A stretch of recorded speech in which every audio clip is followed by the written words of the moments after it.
Le San Cristobal, ce restaurant privé du centre de la Havane, avait déjà bonne réputation. Son chef et propriétaire Carlos aussi. Le 21 mars 2016, le San Cristobal est devenu le restaurant d'Obama. Que se nos avisó, no llegó ni a una hora. Y entonces nos causó mucha sorpresa y fue muy interesante recibirlo. Même pas une heure de préavis, la surprise totale.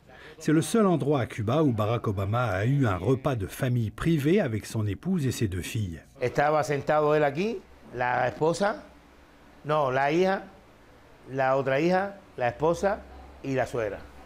Ils ont goûté à toutes nos spécialités, dit Carlos, qui a été très impressionné par le président américain.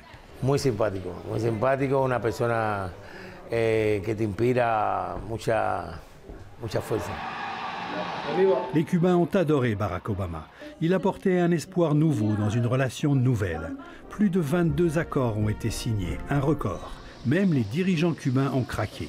Mais ces mêmes dirigeants ont vite déchanté. Obama est parti, mais le blocus est resté. La base illégale de Guantanamo aussi. La subversion continue avec TV Marti. La domination demeure.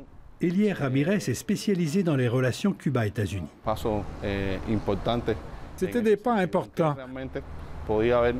Mais il aurait vraiment pu transformer le blocus en une coquille vide. Obama aurait-il pu, aurait-il dû faire plus? 4 autres années de démocrates au pouvoir auraient-elles abouti à de vraies relations normales? On en débattra à l'infini. Puis c'est le coup de tonnerre. We will not lift sanctions on the Cuban regime until it delivers full political freedom for the Cuban people. Et les sanctions sont tombées.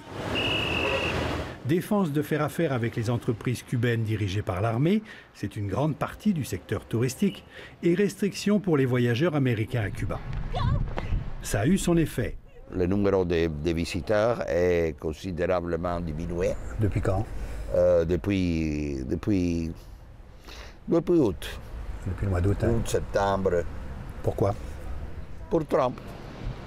Carlos Alzugaray, un ancien diplomate cubain, donne des conférences aux visiteurs américains.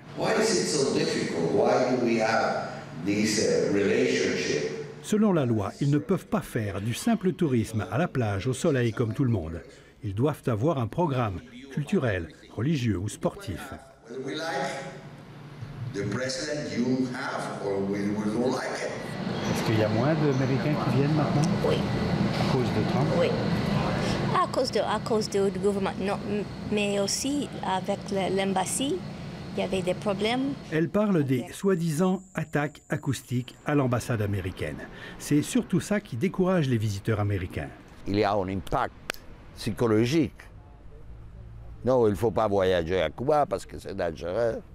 Dangereux parce que 24 diplomates américains ont été victimes de troubles auditifs et cérébraux. 8 Canadiens aussi.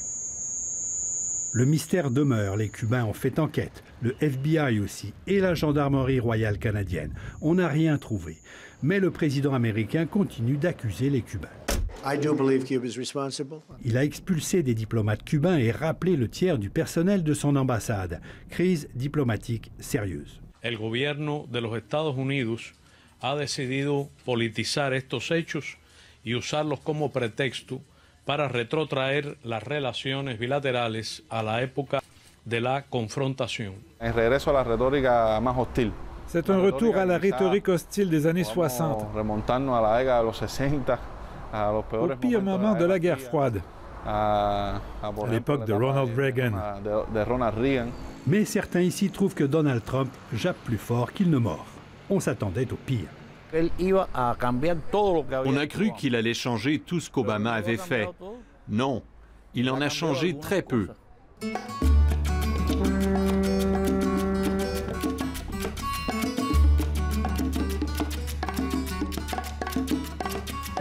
Le tourisme n'est pas trop affecté, les bateaux de croisière, même américains, sont de plus en plus nombreux.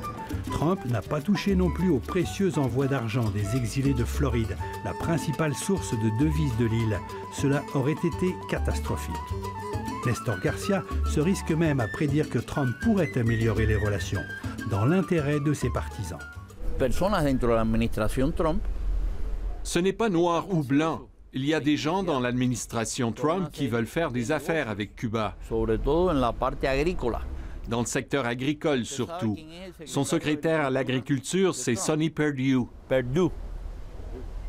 Qu'est-ce qu'il vend, Perdue? Du poulet. Et Cuba, qu'est-ce qu'il achète? Du poulet.